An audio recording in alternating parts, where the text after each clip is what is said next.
Northern Cascades, early morning.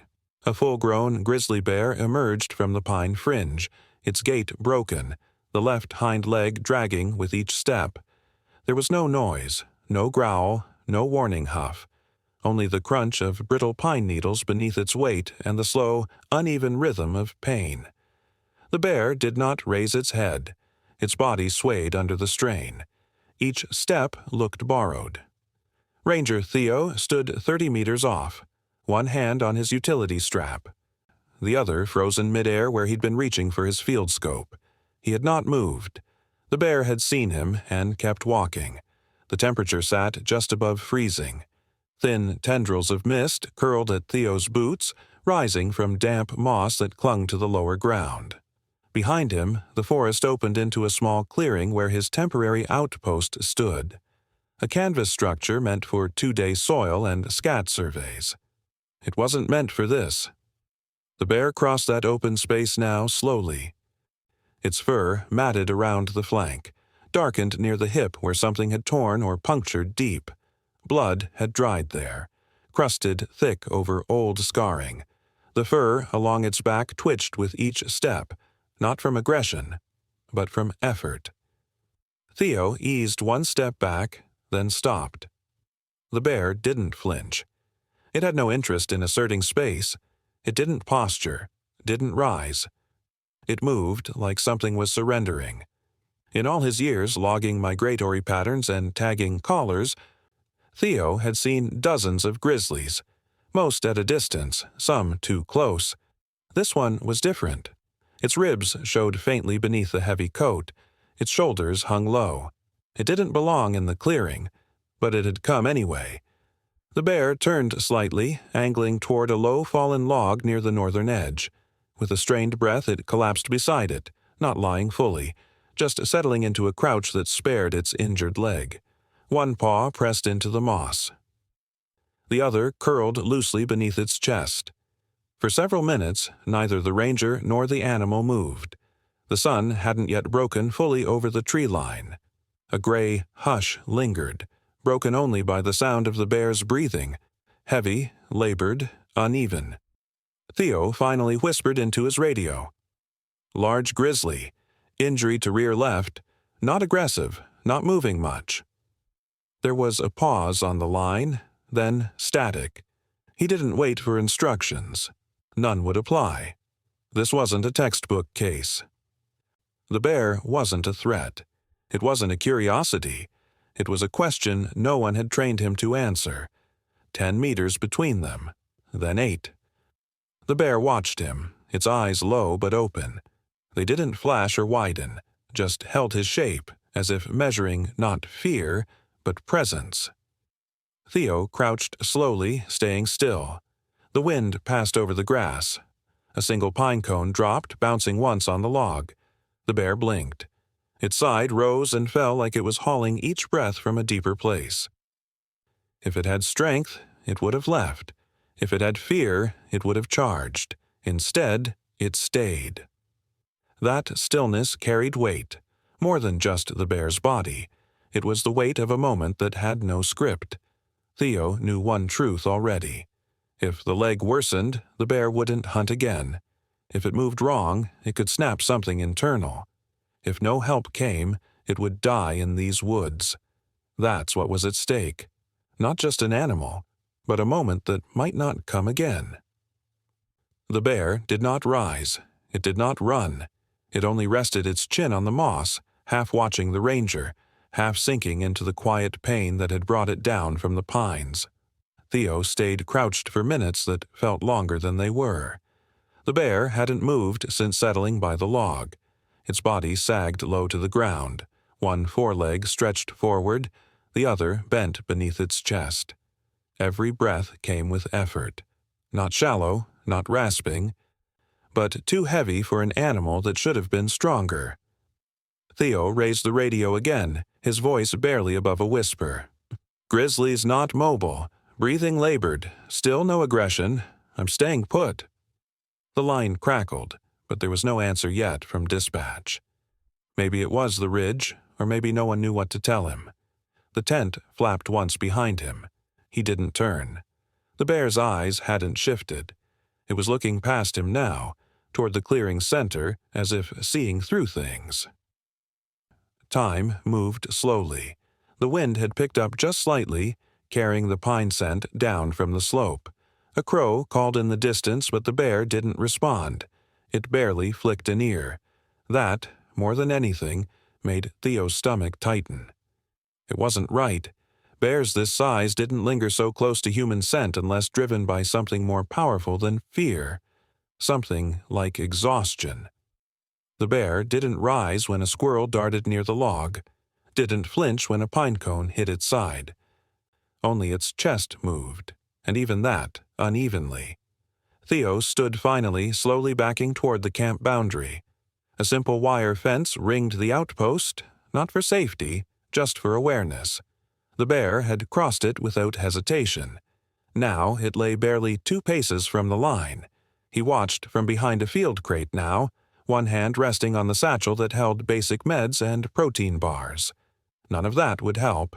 Not with this. By mid-morning, frost had melted off the north-facing stones.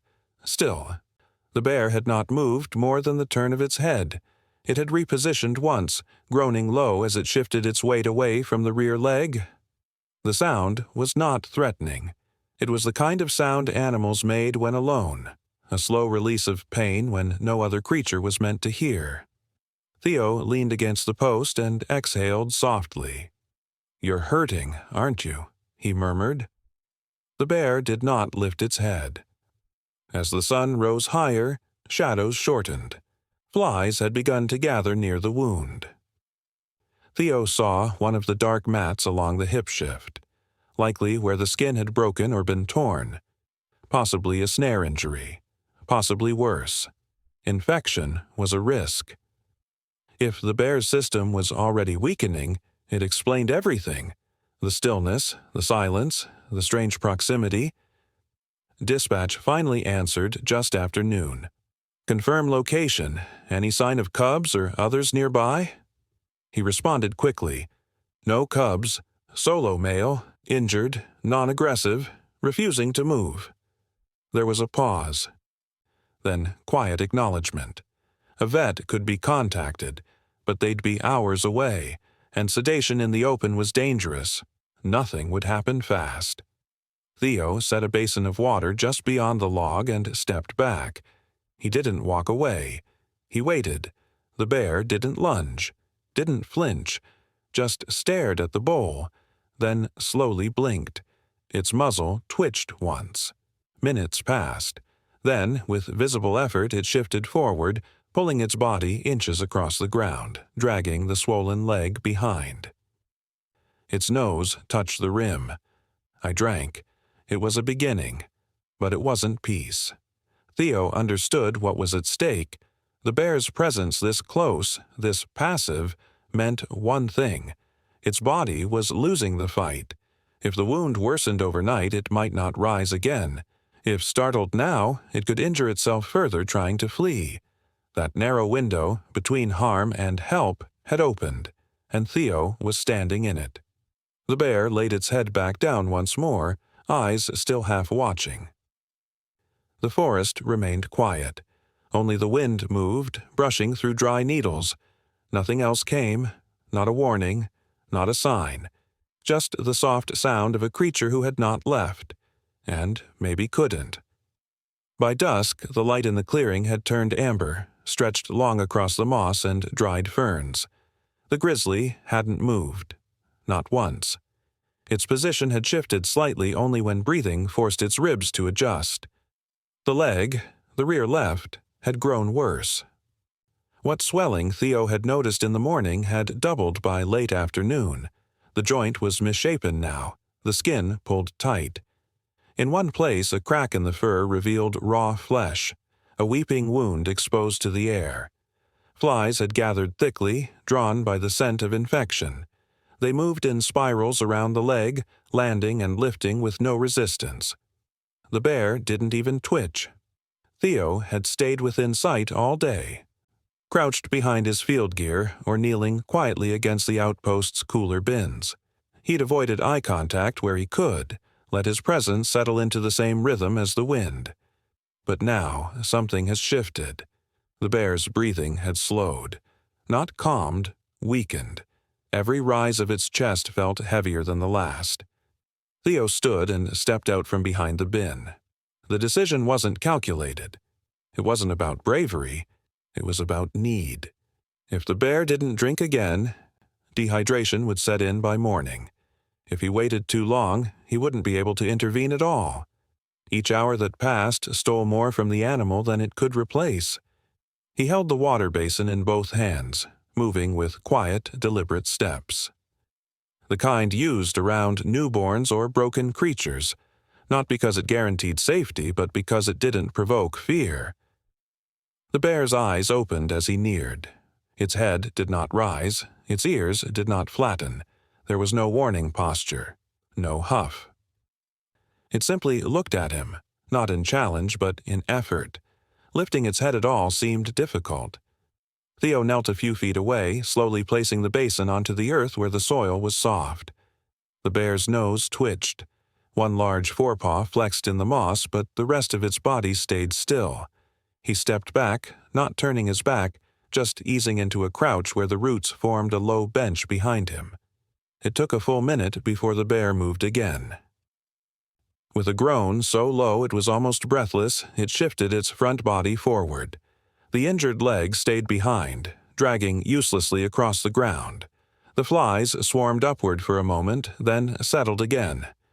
The bear reached the water, nose brushing the rim. It drank, not in gulps but in slow pulls, like it hurt to even swallow. Its tongue moved mechanically. Between each sip it rested its chin on the rim, breathing through its nose. Every sign pointed to the same truth. The animal's strength was failing. Theo knew enough field medicine to recognize infection when it spread this fast. If the wound had gone to muscle, if rot had started, the bear would go septic within days. And if that happened here, far from immediate aid, there would be no reversing it. He looked at the leg again. The dark strip of dried blood, the flare of swelling above the ankle joint, the flies that landed undisturbed. A snare could have done this. Maybe weeks ago. A crude wire trap meant for smaller prey. The bear had broken free, but not cleanly. Metal under fur left deep damage. Some snares constricted even after escape, burrowing into flesh as the body moved.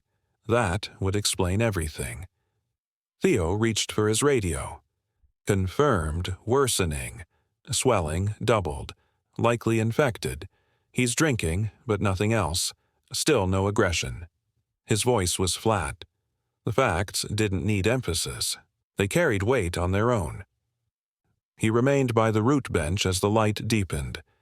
The bear finished the water and rested its head on the ground once more, eyes toward the trees. No call came from the ridge. No sound of help. Just the steady presence of one ranger and one failing animal, held in a clearing between instinct and trust, between fear and something quieter, something like acceptance. Permission came through just after dark. The veterinary team, still hours away by trail, gave approval for a mild sedative, enough to reduce pain and make field treatment possible. Theo assembled the tranquilizer with steady hands, every movement slow, measured. The dosage had to be precise. Too much could suppress breathing, too little, and it would do nothing. He loaded the syringe into the projector and waited for the bear to shift slightly, just enough for a clear shoulder angle. The shot landed with a soft hiss, embedding just beneath the thick fur. The bear flinched, not violently, just a stiff jolt through the spine. It groaned, deep and low, a sound of confusion more than pain. But it didn't run. It didn't rise. It turned its head toward the source, eyes dimly alert. Theo stayed still. No sudden movements. No sound. For a full minute, nothing changed.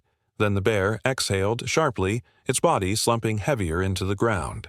Its front paw reached forward, not toward escape, but simply forward, as if seeking firmer ground. Theo watched the hind leg twitch, then fall still again. The sedative was beginning to work. A light breeze moved through the clearing, rustling the tree line. Night insects had begun their chorus, soft and rhythmic. The bear's breathing slowed, not dangerously, just steadier. A sort of surrender was settling into its frame. Theo stepped cautiously into the open, checking the tranquilizer rifle before laying it aside. This part, this waiting, was always the most uncertain. An animal's trust wasn't built in gestures. It was noticed in what didn't happen. Then came the movement. It was slow, ragged. The bear shifted its body again, pulling its front legs beneath it, dragging the hindquarters inch by inch across the soft moss and dirt. Theo stiffened. His instincts said retreat, but something else held him still. The bear wasn't angling toward the trees. It wasn't heading for cover. It was crawling toward him. Not fast, not straight, but clear. Its breathing grew louder with the effort. Each pull forward left shallow marks in the dirt. The injured leg dragged like a forgotten limb, useless but still carried. Theo didn't move, didn't speak. The bear's eyes locked on his shape. Not wide, not wild, just steady. Each crawl forward was labor. Each movement is deliberate. By the time the bear stopped, it had halved the distance between them. Its nose touched the place where Theo had laid the basin hours ago. Then it collapsed fully, ribs moving beneath the coat like wind across buried stones. Its head lowered slowly, chin pressing into the earth, and there it stayed. Theo crouched again, hands relaxed at his sides. "Easy now," he said quietly. The bear's ears twitched, but there was no rise, no breath of panic. Just the silence of something letting go. The risk remained. Any animal, even sedated, could lash out from instinct. But the bear hadn't. It had chosen movement not to escape, but to approach.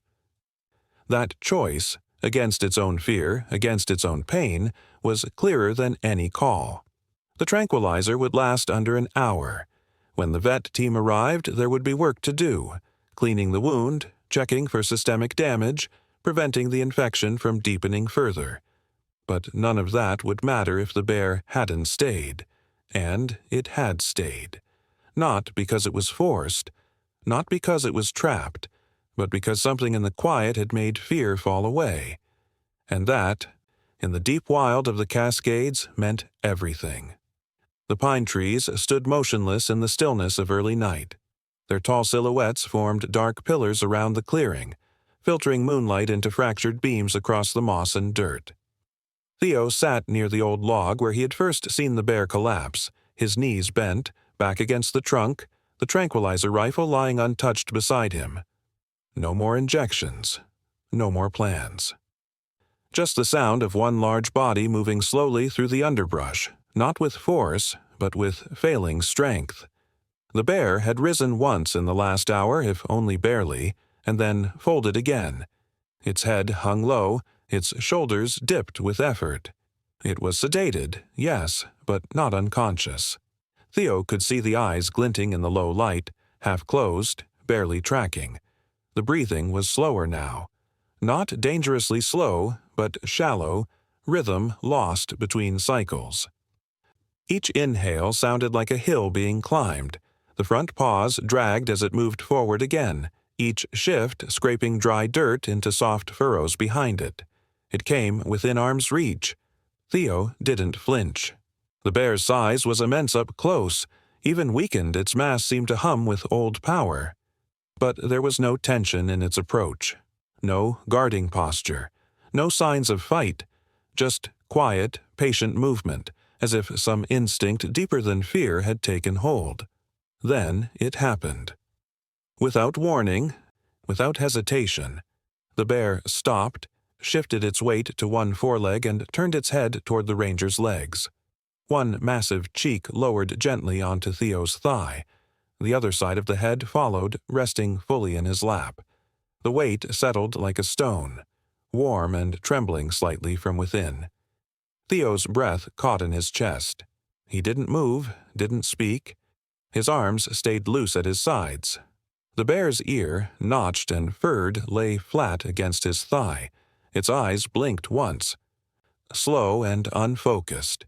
Its body curled slightly, spine bent as though it had finally found a position that relieved the throbbing from the infected leg. This wasn't confusion. It wasn't accidental pressure or proximity. The bear had placed its head with intention. Not aggression, not submission. Just surrender. A complete giving over of defense. A choice made not with language, but with proximity and stillness. Theo's leg grew numb beneath the weight, but he didn't shift. He could feel the warmth of its breath rise across his shirt. Not fast, not hot, just steady, like the slow wind through dry grass. The wound on the rear leg had stopped weeping. Coagulation had begun, but infection was already deep. Every sign pointed to limited time, but here, in this moment, time itself felt paused. One of the front paws flexed against the moss, claws curling inward, then loosening again. A soft rumble moved through the bear's throat. Not a growl, more like the vibration of a sigh too large to be exhaled all at once. Theo closed his eyes for half a second, then opened them. The bear's breathing had evened slightly, though each pull of air still seemed costly. Nothing in his training had prepared him for this. He'd read of moments when animals, pushed past fear, chose presence over flight. But reading it and feeling the full weight of a bear's head resting in your lap were different things. The difference between concept and miracle. Above them, the pine canopy swayed once, casting a ripple of shadow across the ground. Theo didn't look up. He didn't need to. All that mattered now lay still in his lap. An animal with nothing left to give but its weight and its quiet, slowing breath. The vet team arrived just after midnight, headlights off, moving on foot the final distance through the low ridge. No engines, no voices. Just the rustle of packs and the sound of boots pressing into moss. Theo had radioed them the exact position, but they didn't need markers. The sight of a grizzly collapsed under the trees was impossible to miss. What they did not expect was to find the ranger still kneeling, legs stiff beneath him, the bear's head resting squarely across his lap. Dr. Angeli led the three-person team. She'd seen injury, trauma, even trust before, but not like this. She gave a quiet signal. No one approached fast. They waited first, watching for breath rate, eye movement, any sign of distress. But the bear didn't stir. The sedative was holding. Theo looked up slowly, his eyes rimmed with the fatigue of hours passed without motion. "She hasn't moved," he whispered, "not since she laid her head down." They began the procedure without shifting the bear's position. Not entirely, just enough to access the injury. One technician moved behind the rear leg, clipping fur around the joint while Dr. Angeli unpacked the sterile field. The smell hit first, rot and iron, the unmistakable scent of deep infection. Under the fur, the true damage revealed itself. A length of metal wire, thin but brutal, had embedded in the flesh just above the hock. The snare had coiled once, then again, cinching tighter as the bear had fought it. It had not broken free cleanly. The wire had remained, cutting deeper over days, possibly weeks. Scar tissue had formed around it. Pus had gathered under the skin. A strip of the muscle had darkened nearly to black. Theo didn't speak. He kept one hand resting loosely on the bear's shoulder, not restraining, just present. His pants were soaked now, not just with blood, but with the wet dust of the forest floor. He had not shifted since she'd come to him. Dr. Angeli met his gaze once, nodding quietly. Then she reached for the scalpel. The work was slow, cautious.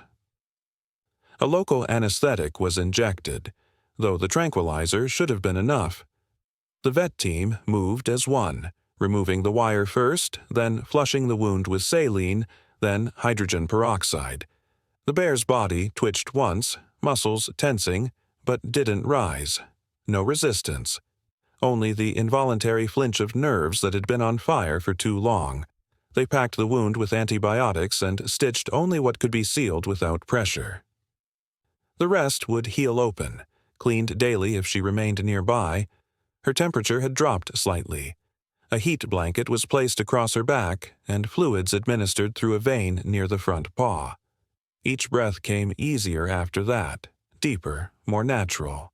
Her body is no longer fighting against infection, only resting through it.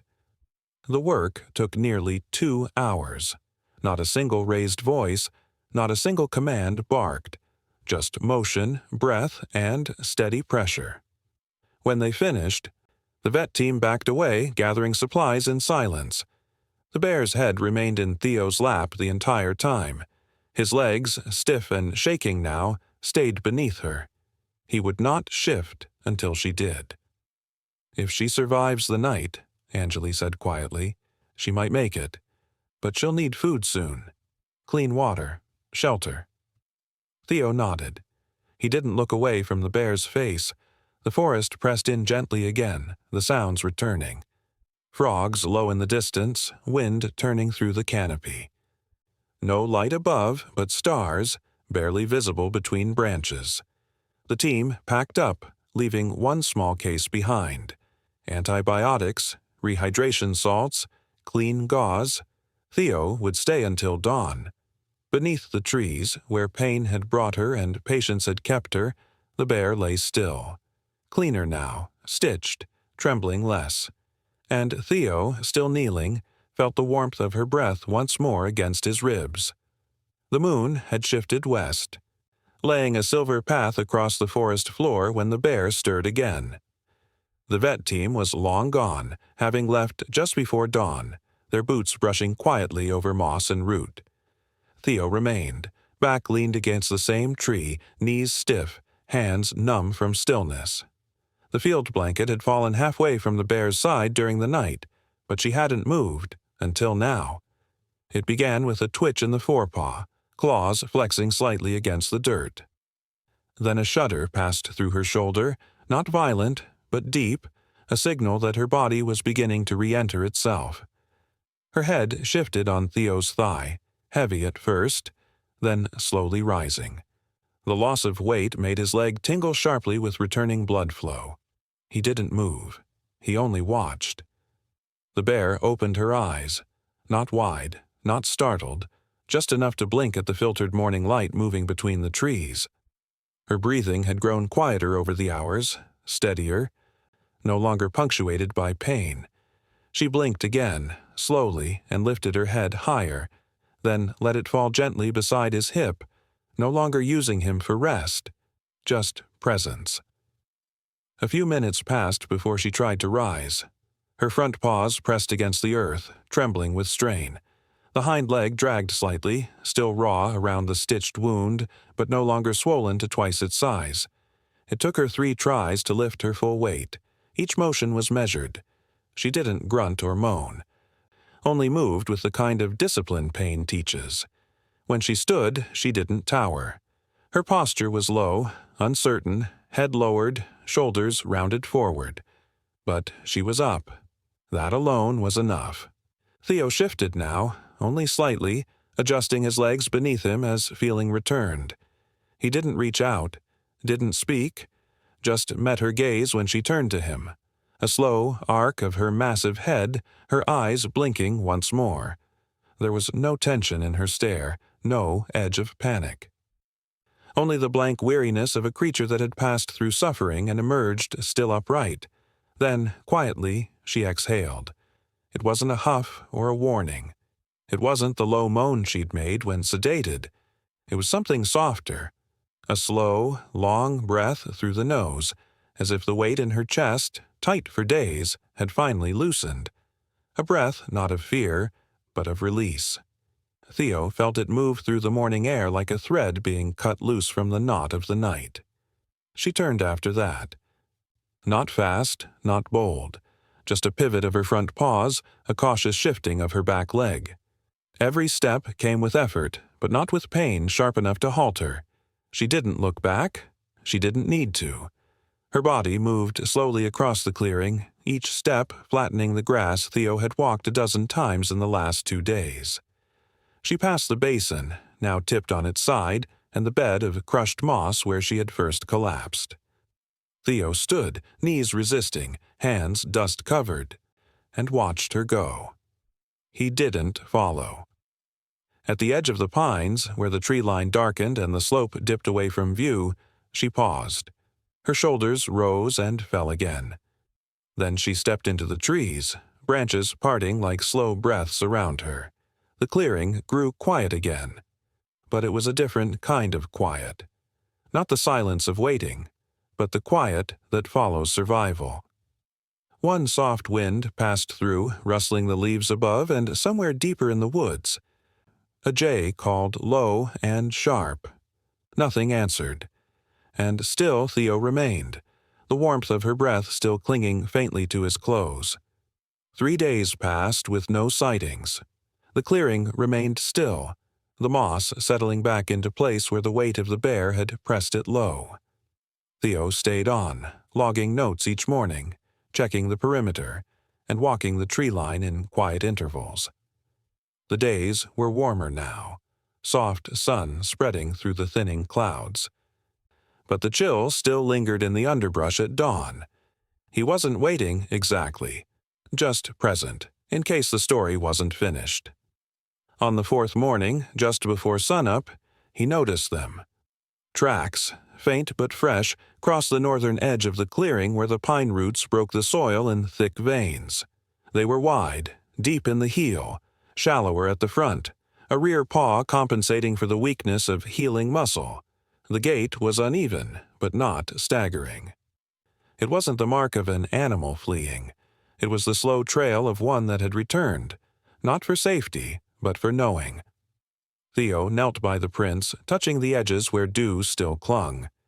The spacing suggested caution, not panic.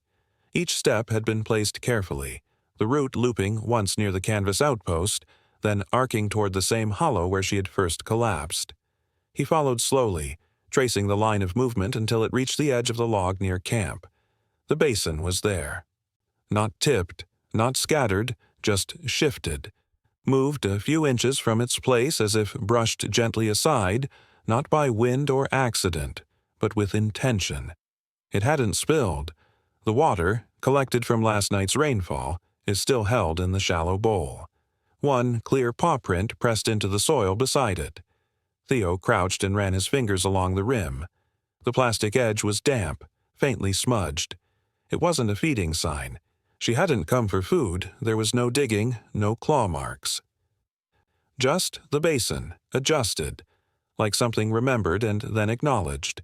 She was still nearby, not close enough to see, but close enough to return. That meant she hadn't fled the range. She was recovering in the same forest, on her terms now. The treatment had taken hold. The infection hadn't claimed her. As he stood, wind moved through the trees again, scattering fine dust across the clearing. The old bed where she'd laid had flattened fully, wild grass slowly returning. But something in the air had changed. The stillness no longer carried worry, only the long breath of relief that settles in after something has turned the corner. He made no note in his log about the basin. Some things weren't meant for reports. Instead, he walked back to the outpost, paused once more, then turned his gaze to the northern slope. Somewhere out there, not far, a bear moved slowly through the undergrowth, favoring one leg, but upright, not afraid, not hiding, just healing, in a place she now understood as safe. The trees whispered above him, and in the clearing behind, the basin held its silence, a mark left not by struggle, but by return, not by instinct, but by something else, something quieter, like recognition. Theo didn't smile. He didn't need to. He stepped inside the outpost, and behind him, the forest held its breath. Not in fear, not waiting, but in memory.